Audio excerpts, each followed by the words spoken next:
Okay, hello everyone. Welcome to Grand Rounds. Thank you for joining us. This is the second week that we're trying out a new format for Grand Rounds in our department. And this year we'll be doing Grand Rounds by Zoom webinar. And I want to say just a little bit about the Grand Round series.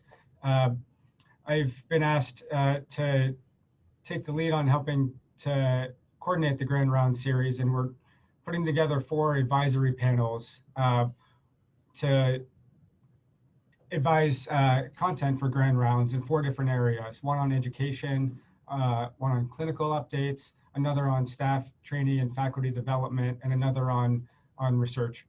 And there are some individuals participating in the panel, and I also wanted to acknowledge a resident leader, Catherine Leong, who's been getting ideas from psychiatry residents about Grand Rounds presentations.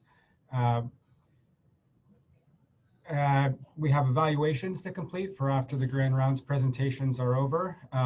Currently, the evaluations come up just as you exit out of Zoom, so that would be the opportunity to complete the evaluation. If you see that and have a minute or two to complete it, please do that, and I'll receive that feedback and can use that to modify the series going forward.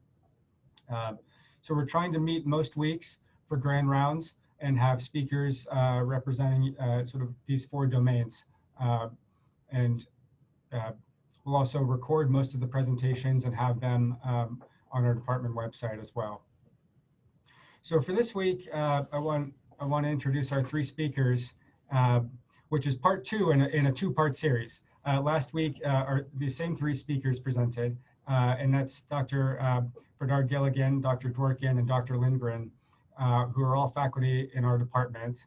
And today is part 2 of a presentation about skills for psychological recovery. Last week focused on more background and strategies for assessment, and today is focusing more on skills and application of the SPR, Skills for Psychological Recovery. You can probably see over my shoulder that my younger son is here with me. I did a quick literature search about bringing children to Grand Rounds, and I found an article in the Annals of Internal Medicine by Dr. Grace Ferris. That's an illustrated article just concluding with her young son saying, "Diseases and injuries, those are my interests." So guess I'll stop sharing my screen and we can move on to the presentation. Thank you.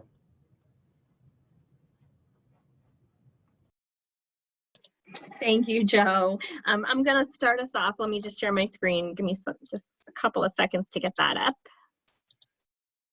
Great.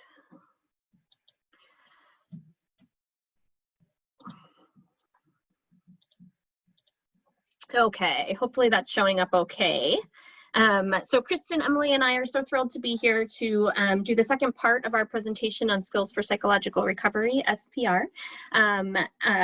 We have been working together, the 3 of us, that's part of the Trauma Recovery Innovations Program, to try to disseminate information on this type of approach, which really is an approach that's used during and immediately after traumatic stressors or large-scale stressors, where big groups of people are going to need help in terms of promoting resilience and dealing with acute symptoms that might develop. We'll just kind of set the frame that we're going to be going through a lot of information today. Emily and I are going to be trading off presenting. Kristen will be monitoring the chat and the Q&A function. And so if you have any questions, please feel free to type them in. I think for the most part, we'll save questions for the end. So we'll try to save 10 minutes at the end for questions. But if something is really urgent, you can type it in and Kristen will alert us to it as well.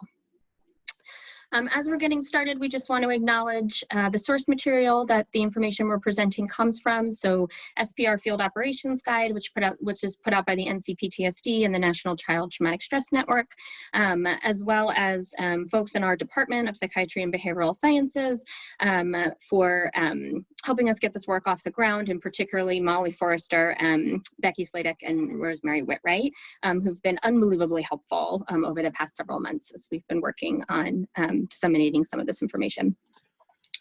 Our outline for today, so we're going to be covering a brief review of skills for psychological recovery. As we've mentioned a couple times, this is part 2, but we realized that maybe some of you were not here for part 1 last week. So we're going to start with just a brief review of what SPR is and isn't, and then we're going to spend the bulk of our time, the majority of our time, talking through the core skills that comprise SPR and how to apply them with people seeking help. Okay, so the 5-minute SPR recap. So SPR, Skills for Psychological Recovery, is a resilience building approach. So it's a package of skills that are meant to increase coping and in the acute kind of or immediate aftermath of a really stressful event that's experienced by a lot of people. And so we know that following traumatic events and stressful events, the most likely outcome in the long term is resilience. So the most likely outcome is that people do achieve adaptive functioning in the long term following even really stressful experiences.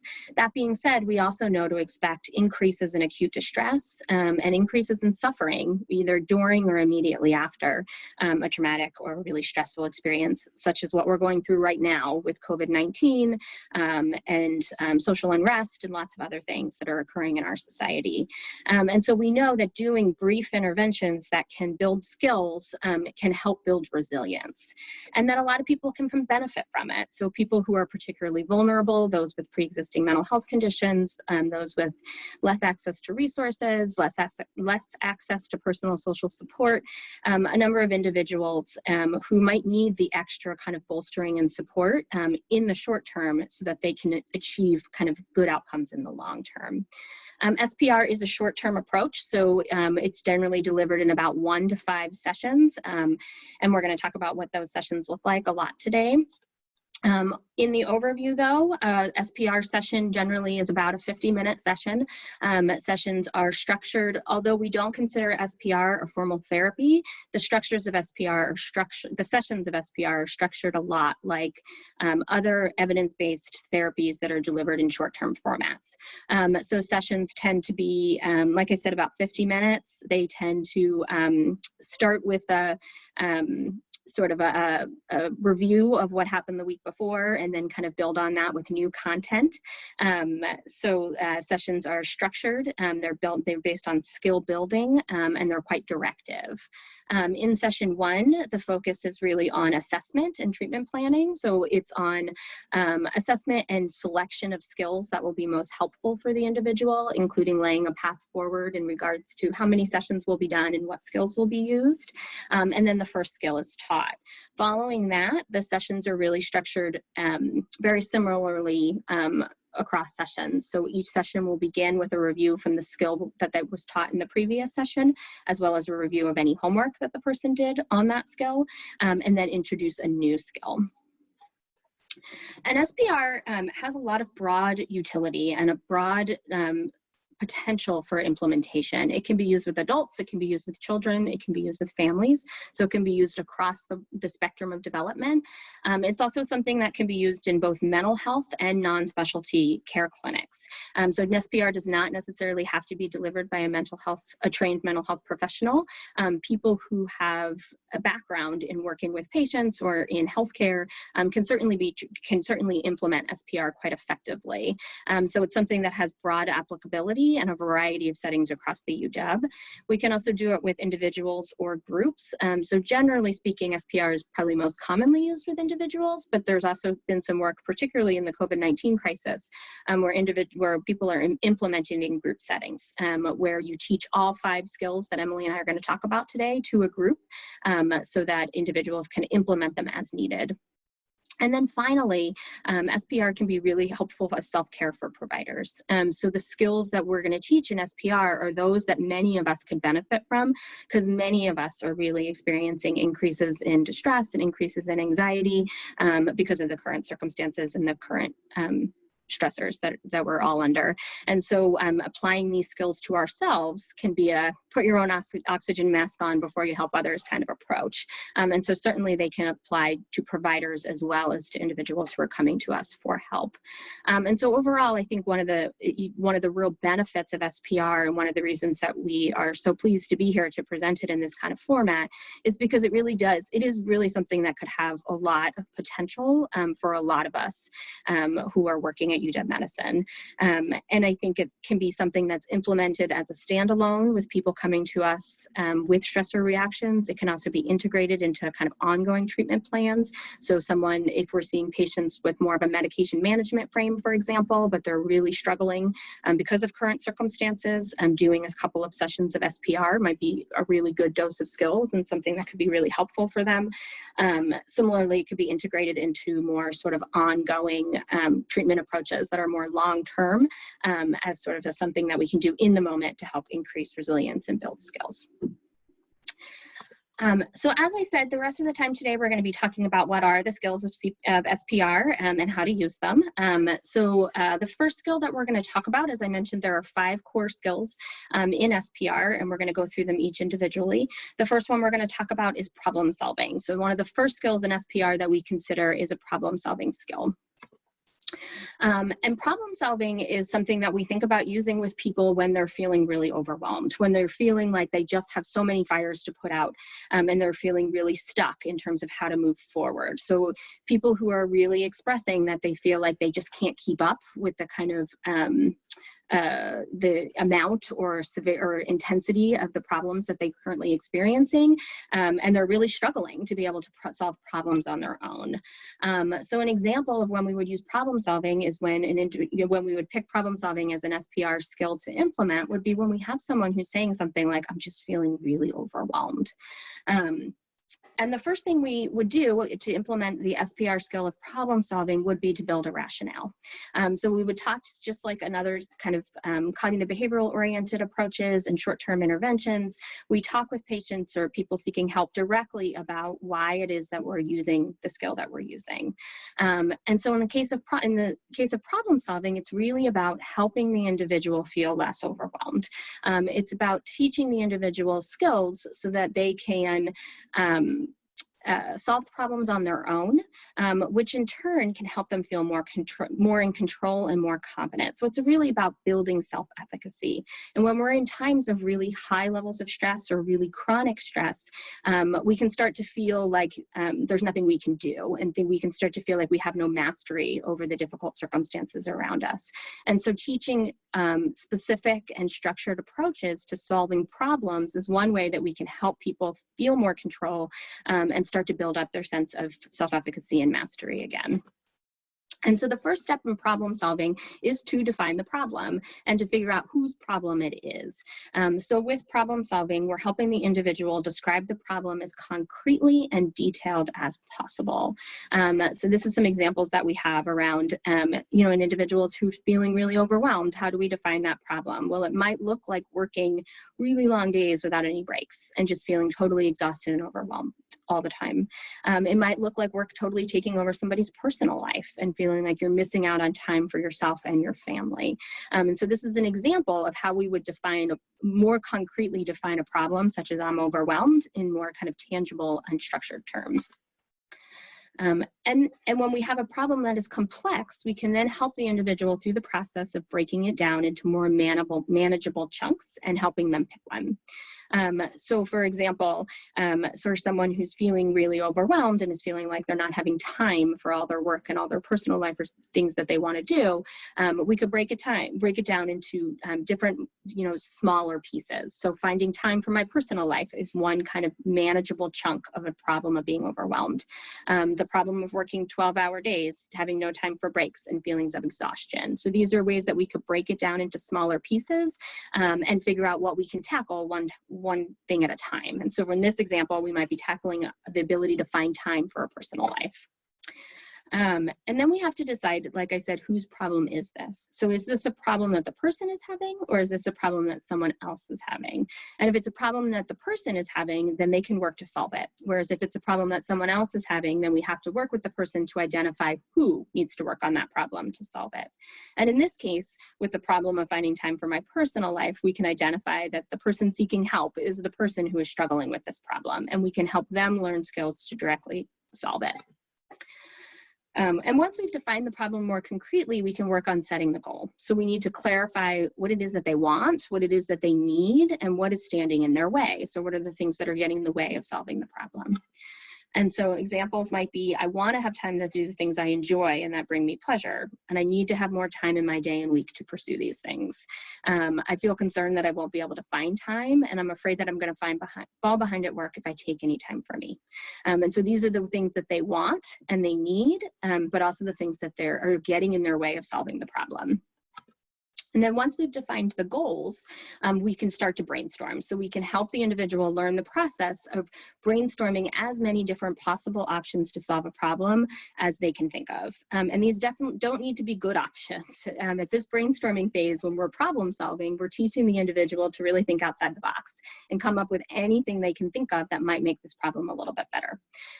So scheduling activities that are personal so that you can prioritize them, talking to a supervisor about what to do, doing personal things in the evening and then returning to work later, ending each meeting 5 minutes before the hour to have some breaks in your day to pursue personal things. And so you can see there's a range of solutions that we could think of that could solve the problem of not having enough time for personal activities.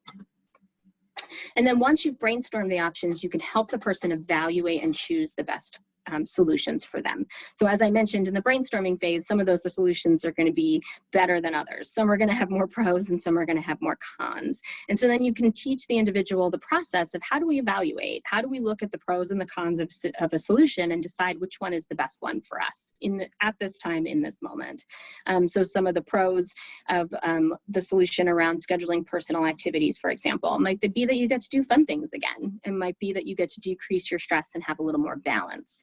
The cons would be around having to set limits, which is a hard thing to do, and the fact that you might be less productive at work. And all solutions are going to have pros and cons for the most part. Very few are going to have only pros or only cons. And so it's really helping the person think about the advantages and the disadvantages of pursuing a different solution.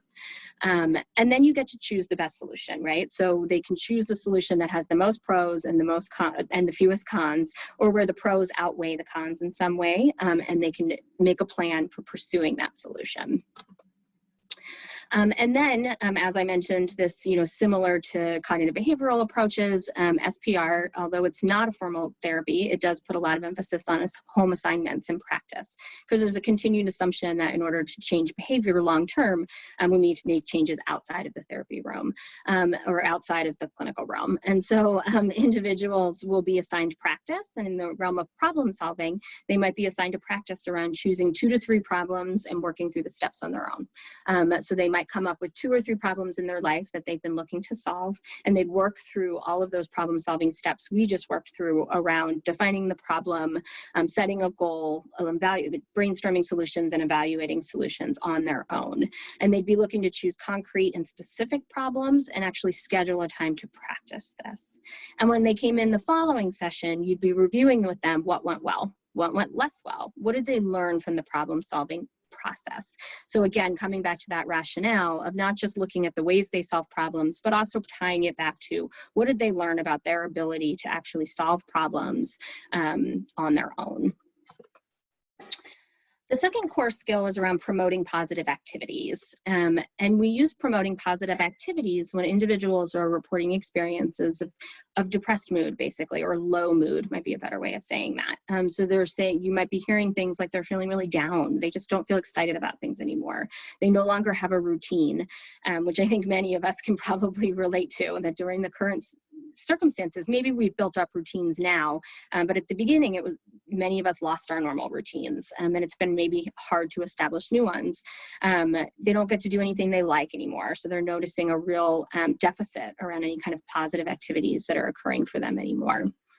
And so an example of when you might start using a skill around promoting positive activities is around when you hear someone who has been feeling really down and they're just not feeling excited about things anymore. And the rationale for positive activities is very similar to a rationale for something like behavioral activation, for those of you who do those kinds of treatment approaches. The rationale is really around being able to improve mood and help the person, again, regain a sense of control and also build some feelings of mastery. So we know that when we're going through crises and really stressful situations, that it can mess up our routines and it can make us feel bad. And it can make it harder to do things that feel good and harder to do things that bring us some kind positive pleasure or satisfaction. And so we might need to learn a skill around being much more intentional about building positive things back in. And this might include finding new things to do if positive activities that we used to engage in are out of reach for us.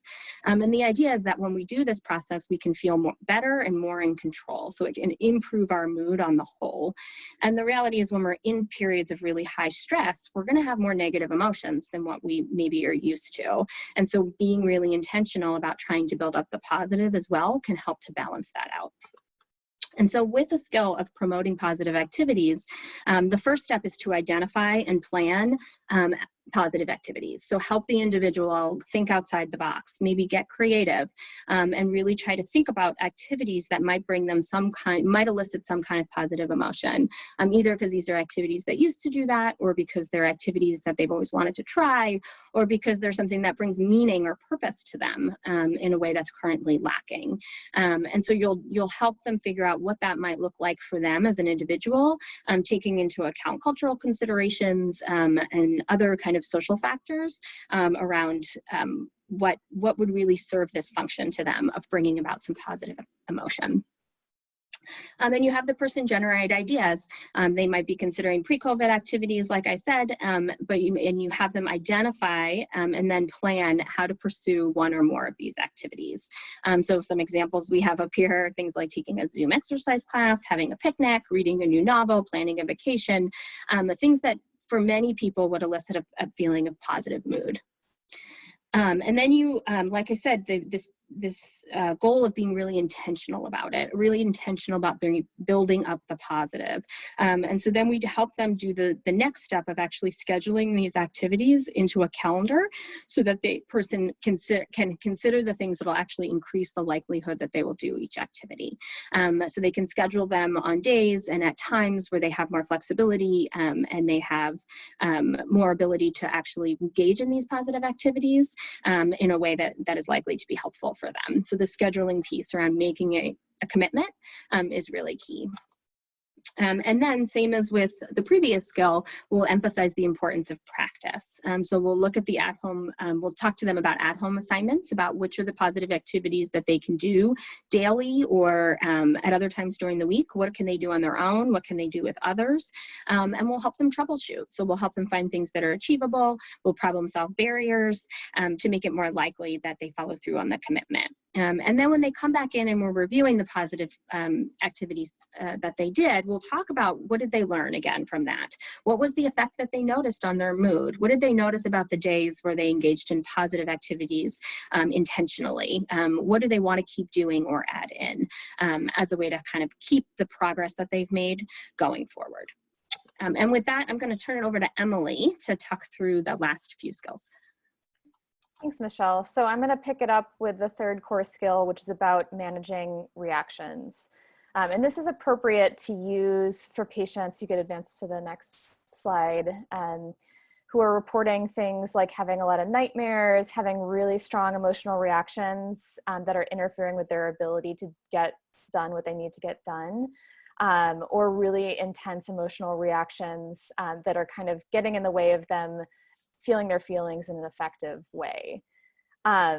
So for a case example, we're going to consider somebody who's maybe a medical provider who is having all of these reactions and they're interfering with this person's ability to do their job and live their life. And the rationale that you'd provide to this person is that when you feel your feelings, it can help with trauma reminders. So it's normal to have strong reactions to these reminders. And the idea is not to turn these reactions off or to avoid them altogether, but to find healthy ways to feel your feelings about the difficult things that happened, and then help address the reactions that are interfering with your ability to function in your role. And then finally, over time, the idea is that using these strategies can help people feel a little bit more self-confidence, can improve their functioning and help their coping. So what you'd want to do is start off by identifying what the distressing reactions are and what their triggers are. So maybe for this person, the reaction that's most distressing to them is that when they think about what happened, they can't stop crying. So then what you do next is talk about what the triggers are for that reaction. So perhaps this person, whenever they watch the news or talk to friends or go to morbidity and mortality review, they have these really intense crying reactions. So then what you do is help teach people skills to address those reactions when those trigger situations come up. So in this step, we're going to talk about two possible skills. One skill is focused on breathing. And this can be thought of as sort of like a mindfulness or potentially somewhat of a relaxation type exercise. So what you'd have people do is sit in a comfortable position. I often have people put their hand on their belly so they can focus on expanding their belly as they breathe to make sure they're breathing through their diaphragm. And then have them breathe in through their nose for a count of 5 while they expand their belly, hold that for 5, and then exhale slowly for a count of 7 while they say a soothing word to themselves. So this skill is nice because it's one that you can do pretty much anywhere. But one that I like in particular is a writing exercise. And this one takes about 30 minutes. And what you'd have people do is set aside that 30-minute time block, ideally schedule it for themselves, and then use that time to write about whatever is distressing to them, non-judgmentally. And be sure to encourage them to give themselves space to feel whatever emotions they're feeling. So there's no wrong or bad emotion to feel while doing this. The idea is actually to elicit these emotions. And then as part of writing this, consider the things that they did to help themselves or others during that experience. And then repeat the process of writing over multiple 30-minute blocks over time, and eventually start building in new helpful ways of thinking about what happened. So it's important also in creating this plan to manage distressing reactions to encourage people to practice self-care to reduce the degree to which they're having these strong reactions in the first place. So it's a lot harder to be emotionally regulated when, for example, your basic needs aren't met. So if you've ever skipped lunch and then, been a little bit grumpier towards your partner than you wanted to be, you know how this works. So making sure that people are eating and sleeping regularly and taking care of their health needs by taking their medication or going to doctor's appointments, making sure to regularly do positive activities or activities that bring them mastery, and also making sure that they're talking to people that care about them and support them about how they're feeling and doing. And then, so we've done some prevention and thinking about meeting people's needs. And then it's also helpful to have a plan to deal with triggers that do come up, even though we've done this sort of prevention effort. So part of this can be helping people differentiate between the trigger and the past event. So if somebody is getting upset, talking to their friends about what happened, helping them think about, talking about this feels really unsafe in the same way that the original event felt unsafe, but what are the differences and similarities? What are the pieces of this that are actually unsafe, or do they just feel unsafe? It also can be helpful here to use the helpful thinking core skill that I'll discuss in a bit. And it also can be helpful to write about how you feel. And then finally, the third part of creating this plan to manage distressing reactions is encouraging people to give themselves time to recover after experiencing a trigger. Because remember, the idea is to feel your feelings and not avoid triggers altogether, not turn off an emotional reaction to triggers. So it can be draining to experience things that elicit these strong reactions. And so people can use perhaps the breathing skill or a more kind of intentional relaxation skill. They can do a positive activity, or they can talk to other people about how they feel after they're done feeling their feelings. And then the practice assignment for this skill is focused on encouraging people to try both the breathing skill and the writing skill in response to distressing reactions.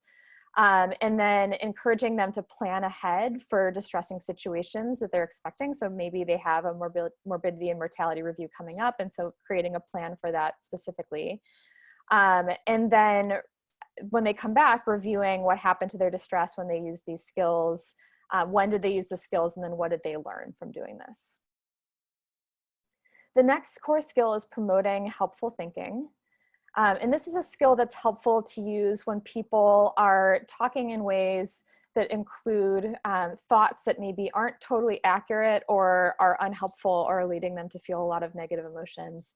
So thoughts like, I'll never feel better, it's my fault that something happened, or my efforts were for nothing. So these sort of extreme catastrophic statements that don't 100% match the facts of this situation.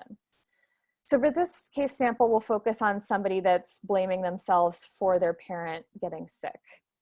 And the rationale that we'd present to this person for coming up with more helpful thoughts is that when you change your thoughts, it can change your mood and your reactions.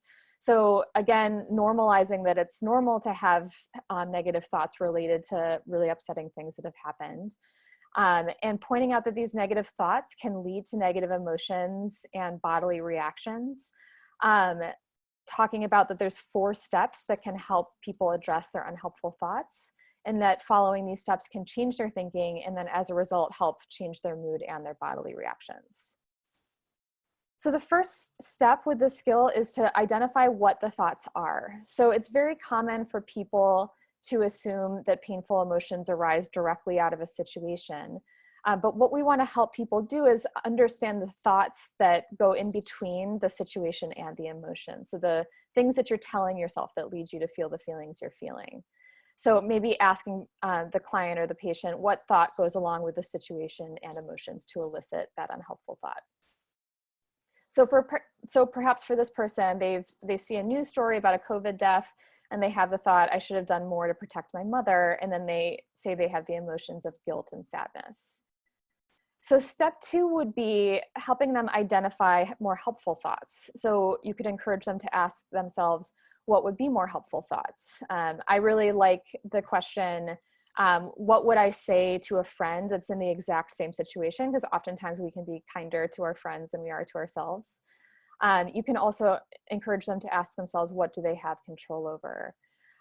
So maybe this person, when asked these questions, says, well, you know, I guess I did a lot of things to help my mother, and maybe encourage the person to name what those things are. And then maybe this person realizes, you know, I can't control other people's behavior. I can't control whether people wore masks around my mother when I wasn't there, for example. And as part of doing this, something that often comes up is people will express what I would call Pollyanna thoughts. So these are thoughts that are just really kind of overly positive, sometimes in equally unrealistic ways to the negative thoughts. So the idea is not just to be positive or to kind of tell yourself to cheer up, it's to come up with thoughts that are a better fit for the situation.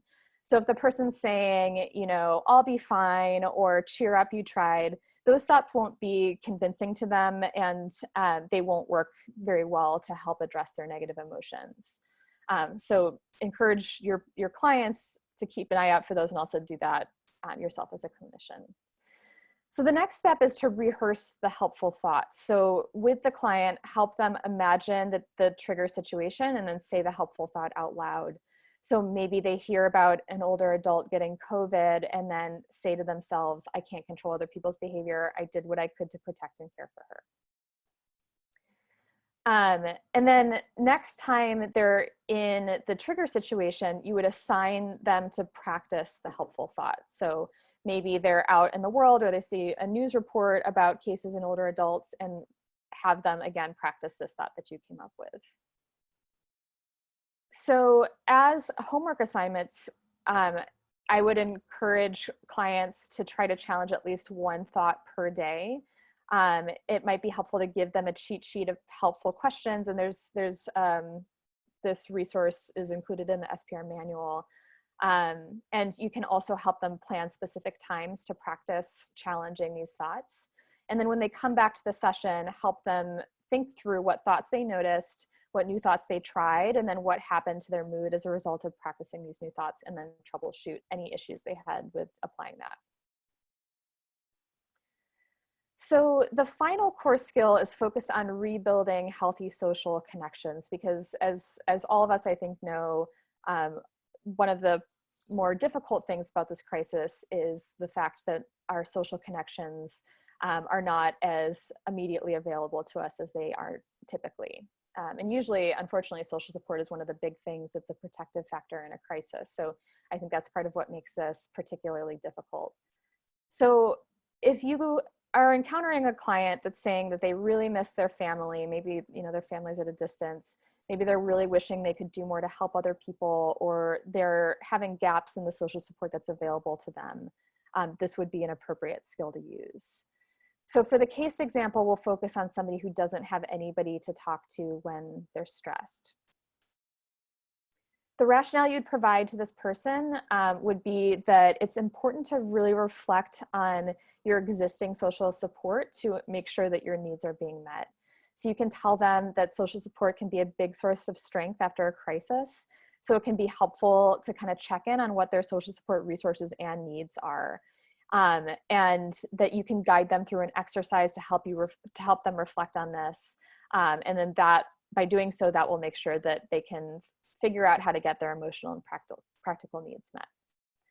So the exercise essentially involves making a map of their social connections. So thinking about who the important people are in their life, or the people that they're kind of considering to be social supporters. So maybe this person has a friend named Robert, maybe they have their mom, Jamie, maybe Jen is their coworker, maybe Luz is their girlfriend, and then they have another friend, Reggie, and then Kathleen is their sister. So you'd write all this out with them together, and then you'd ask them a series of questions to review that map. So the first question could be, who are your most important connections right now? And maybe for this person, it's their friend Robert and their sister Kathleen. Next, you could ask something like, with whom can you share your feelings? And maybe Kathleen is the person that they consider to be their go-to person for that. And then ask, with whom do you want to be in touch in the next couple of weeks? And again, they can indicate the people in their map that they want to be in contact with, either reaching out to or having ongoing connections with. So maybe for this person, it's their friend Robert, their mom Jamie, their sister Kathleen, and their girlfriend Luz.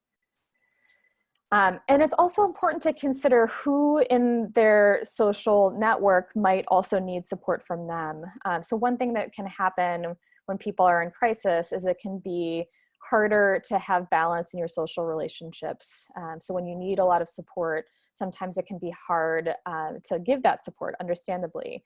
But giving support to other people actually can be a way to, it's sort of like a behavioral activation type task. It can give people positive emotions. It can make them feel a sense of mastery or value.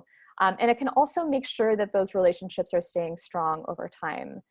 So it's really important to do, you know, in addition to just that it's really important that we all look out for each other. I think it's important to have a reminder of this when we're in a crisis, because it can be especially hard then. So maybe this client thinks about this and says that their girlfriend, Luz, and Reggie, their friend, might need some additional help or support right now. So then finally, the last question would be to consider who or what is missing or needs to be changed. So maybe they reflect on the answers they gave to these questions and realize that they didn't circle Jen for any of these questions. So maybe that reminds them that they need to reach out to Jen a little bit more. Maybe they also realize that Kathleen was the only person they could share their feelings with, so they might need to think about fostering a person in their network that would be also a good alternative when Kathleen's not available. And so following this reflection, what you would do together is make a social support plan. So maybe this person would be sure to reach out to Reggie to support him, check in regularly with Kathleen, Robert, Jamie, and Luz, talk to Kathleen when they're upset, and then reach out to Jen maybe more than they already are. And then the practice assignment for this would be to identify their primary connections and reach out and reciprocate, sort of carry out the plan that they made together.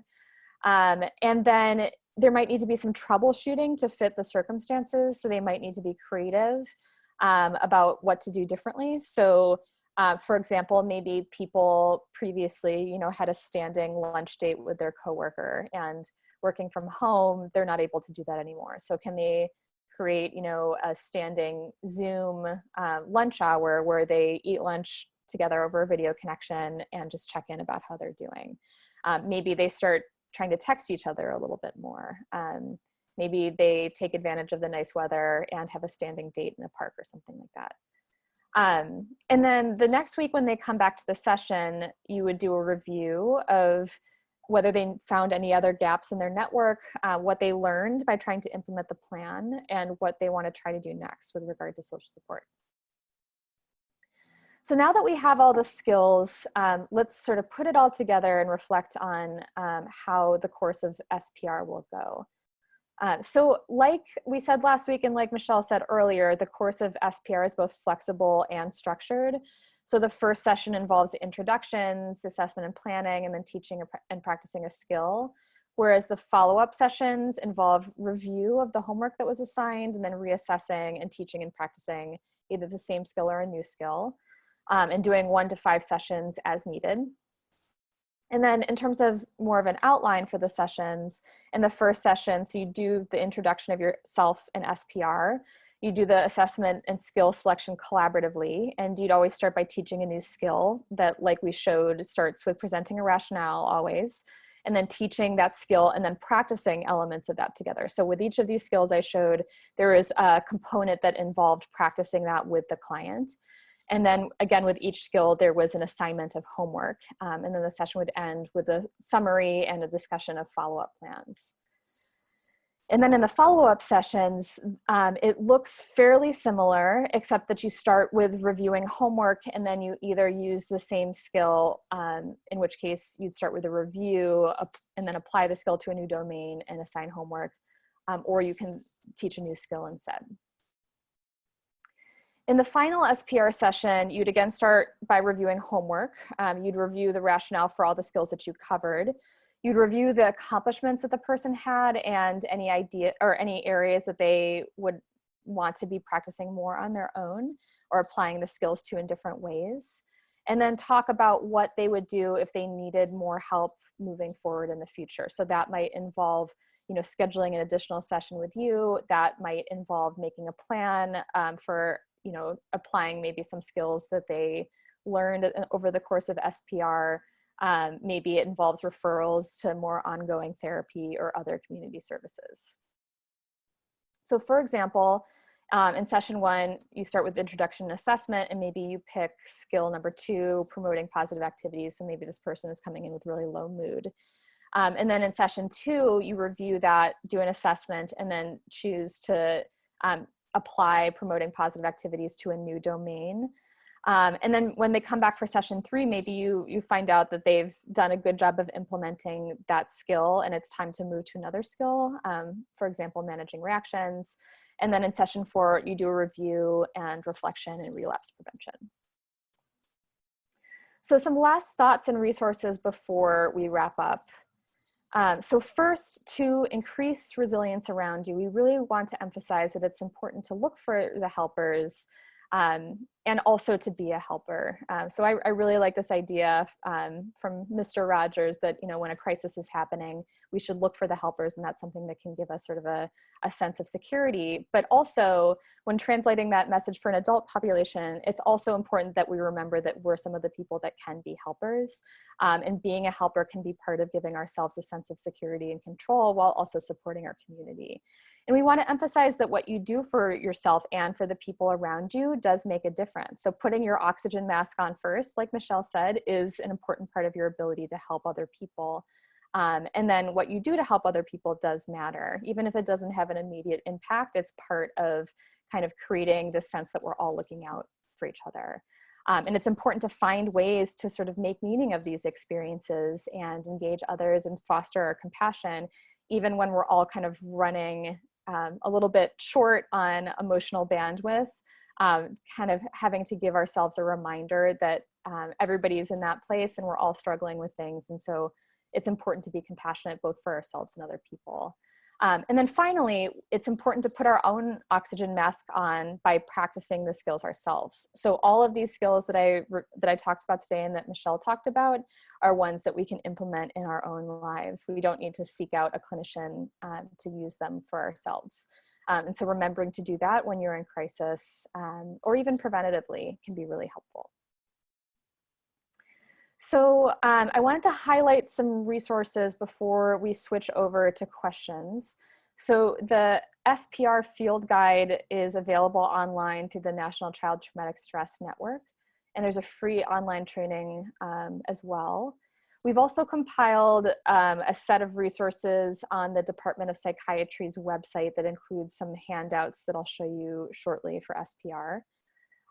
The National Center for PTSD also created a COVID Coach app that includes, I believe, some of these skills. I haven't tried to use it yet, but I've heard really good things about it, and it can be kind of a way to kind of self-monitor and be reminded about using skills. And then finally, Washington Listens has some online resources, and there's also a non-clinical support line that we've included the link and number for at the bottom. And then finally, we created three handouts actually. So there's the one on the left, which is the skill selection tool. And that summarizes the different presenting concerns paired with the different primary skills that you might want to use for those concerns, as well as secondary concerns if for some reason the primary skill isn't a good fit, or you've already tried using the primary skill and need something else to use. And then on the right-hand side, we made this handout that summarizes each of the 5 skills plus assessment that we talked about today. So it includes an outline of the key steps for each of those skills. And then finally, we created this 2-page front and back handout that's a cheat sheet that includes more in-depth information about each of the skills, and also shows some kind of brief versions of worksheets that you might use, or kind of what it might look like to actually carry out the skills, and has some reminders about in which cases you would use each of those skills. So with that, I'm going to switch it over to Q&A and bring Michelle back in. So I would ask you to, if you have questions, please put them in the Q&A and we can try to get to all of them.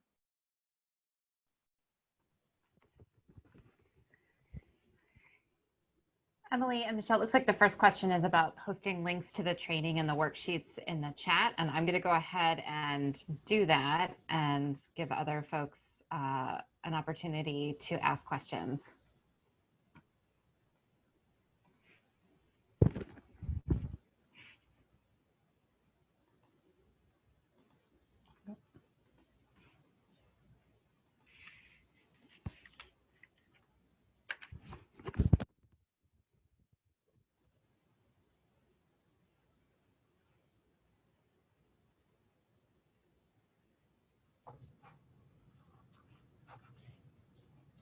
So just put that actually into the Q&A. I copied and pasted the link.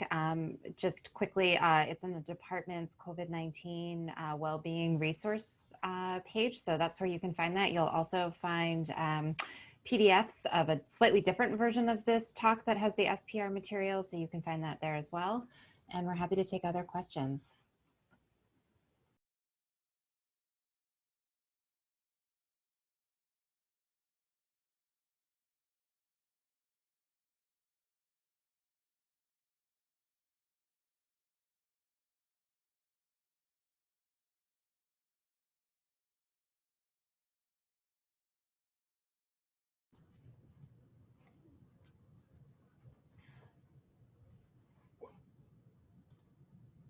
I'm wondering if I might ask a question.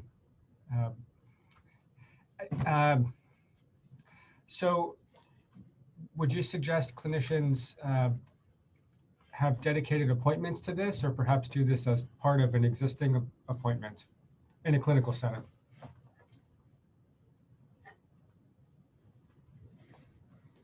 you want to take that, Michelle? So I would say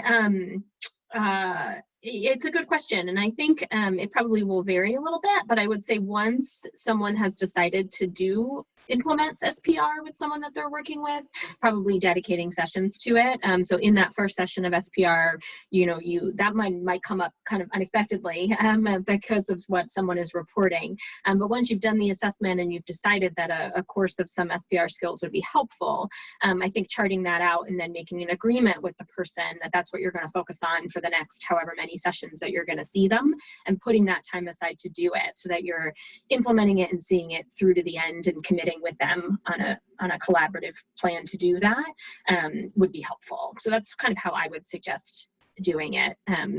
Yeah. Emily, Michelle, there was a great question in the Q&A about what kinds of modifications might be recommended if you were doing SPR in a group format. That's a great question. And actually, I've been doing something similar with the Harborview Abuse and Trauma Center, where we have psychoeducational groups for people on their waiting list that include content very similar to this. So I think, these are sessions that are really pretty focused on psychoeducation and less on actually processing things in the context of the session. And so sometimes when you bring people in for a group, there can be kind of an assumption that it's a support group and that there should be a lot of processing in that context. And so really, I think framing the expectations there, because I think it can be a different thing if people get into a lot of processing in a one-on-one session versus in a group session. There can be different considerations with regard to privacy or confidentiality. And also sometimes people can feel pressure to disclose things that they might not have otherwise talked about because that's the group norm. So I think being really clear about the framing of what's going on, also making sure that the skills are appropriate for the people that are presenting. So, usually in SPR, you'd start off with the assessment and then tailor the skills to the people. So it might be that, you conduct an assessment with people individually and then have a rotating set of groups on, week per week on different topics and recommend to them groups that might be useful to them for the needs that they're having. Or, I don't think any of these skills are necessarily iatrogenic. And so just helping them sort of frame that not every skill that they're going to be learning in these groups is going to necessarily apply to them. Those are the main things that I can think of. I don't know if you have any other thoughts, Michelle? No, I think that's great. Yeah, I think that's a lot of what I've said as well, but you said it better. So the next question I have for you two from the audience, Joan had a question about evidence base and if there are any controlled studies that can provide evidence for the efficacy of SPR. So and Emily, jump in if I'm wrong here. To my knowledge, there are no RCTs of SPR. There are no studies that directly test efficacy of SPR in that sort of really robust controlled way that we often look for. So we do tend to call SPR more of an evidence-informed approach than an evidence-based approach. So it is, as you can tell probably by looking at this handout and from hearing the talk today, I mean, it's based on skills from CBT that have years of evidence behind them, including in RCTs, that they're helpful for trauma recovery, that they're helpful for mood, that they're helpful for anxiety and substance use, all things that we're likely to be using SPR on after kind of mass trauma exposure. But direct studies that directly look at SPR, I don't think there are any. My guess is we may start to see some of those kinds of studies coming out because it's, we're not the only ones that are suggesting SPR as an approach here. There's lots of places across the country that are using this type of approach, and actually across the globe, I should say. And so I think hopefully we're going to start to see some of that data come out with COVID-19 in particular. But to my knowledge, to date, there's nothing efficacy that we would call efficacy data yet. I think one of the things to know about that is that it would be very hard to do a study of something like this, because essentially you'd have to, get grant funding and then wait around for a disaster to happen. Because often we apply for funding, years in advance of actually doing the study. And so because this is meant to be our disaster response, it's hard, by definition, we can't plan for disasters. Now, that said, there have been RCTs of these types of skills for one-on-one acute post-trauma interventions. So there is evidence that for people that have elevated PTSD symptoms following an individual trauma, these sorts of skills in particular you know, helping people kind of feel their feelings around things and promote helpful thinking, and in some cases behavioral activation, do have some evidence for their ability to prevent the development of post-traumatic stress. But of course, those are somewhat of different situations. This is not necessarily intended to be used only for trauma exposed people or for people with elevated symptoms. And so, you know, it's possible that we're giving this in kind of a broad sense to anybody that would come and ask for it. And as a result, we might not see the same effect size as when we're doing it just for the people that have elevated symptoms and have some room to come down.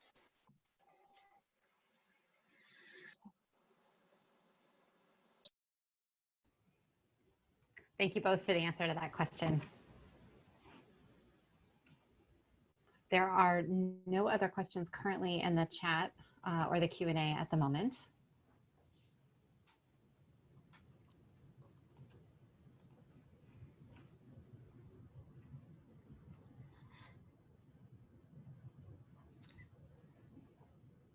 Does anyone have a final question to write in?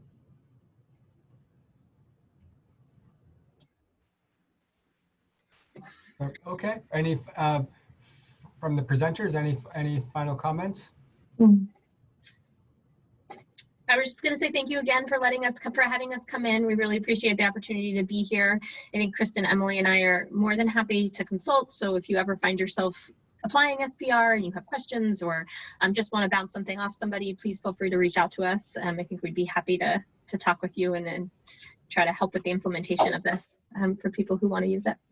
And please, we have the materials on the COVID-19 website through the department. Take them, use them, adapt them. Our just request is that if you do share them back with us so that we can see what you do, especially if you're adapting it for different cultures, different languages. That's a fabulous thing that we want to know more about.